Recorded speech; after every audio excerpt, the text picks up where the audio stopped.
Hello, my name is Gordon Oliver. Today I'll be talking to you about the Kentucky Derby. The Kentucky Derby is held at Churchill Downs in Louisville, Kentucky.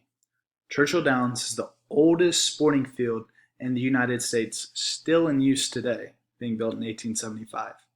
Churchill Downs is known for their twin spires, as you can see in the top right-hand side of the screen. The Kentucky Derby is held on the first Saturday of May every year. However, this year, it's the first time ever it's being postponed to September 5th, 2020. Colonel Meriwether Clark, grandson of William Clark from Lewis and Clark, the great explorers, started the Kentucky Derby. After traveling through Europe and seeing jockey clubs and horse racing, he returned to Louisville to start the Louisville Jockey Club, and the next year in 1875 held the first Kentucky Derby ever. First Derby ever had 10,000 fans in attendance. Now some traditions of the Derby. You can't go to the Derby without a little alcohol, being the mint julep.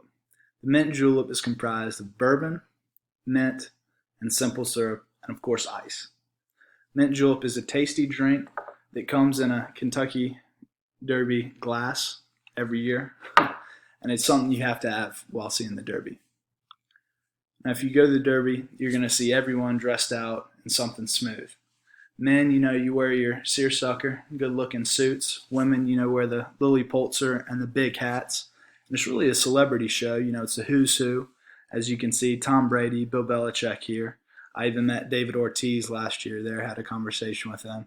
And in 2005, Queen Elizabeth was even in attendance.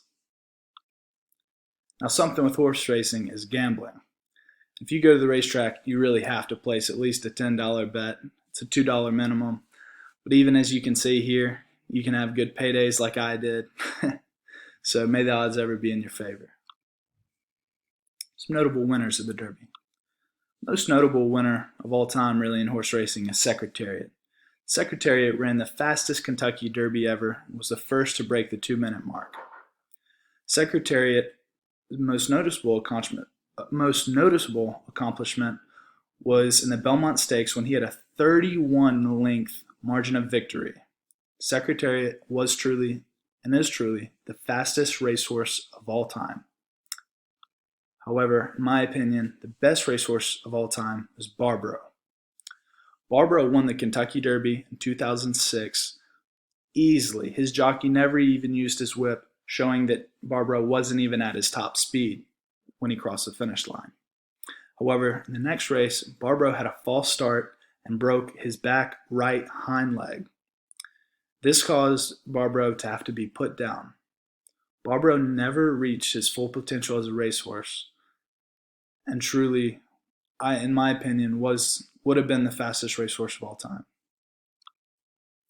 Now, a racehorse is very dear to me and is actually owned by my best friend Josh, is Always Dreaming. Josh invited me to the Derby in 2017. We were hopeful that Always Dreaming would win, but he crossed the finish line first, and it was an amazing experience being in the winner's circle with him. The most fans ever at the Kentucky Derby were 158,000 fans, and they were in attendance in 2017 to watch me win the Derby. The highest Super Bowl ever was actually only 103,000 fans. So if you put that in perspective, more fans came to watch me win the Derby than watch the Super Bowl. Now, last year, a really cool thing happened. It was the first time ever the first horse to cross the finish line didn't win the Kentucky Derby. As you can see in the bottom left-hand picture, Maximum Security in the pink 7-horse easily crossed the line first. However, he committed an infraction coming across the last turn in which he was disqualified for. Therefore, Country House, the 20-horse, was the winner of the Kentucky Derby. Country House had a 65-1 odds to win and won. So that being it, it's a pretty big payday if you counted on Country House to win. Thank you for watching my presentation, and I hope you learned a lot about the Kentucky Derby.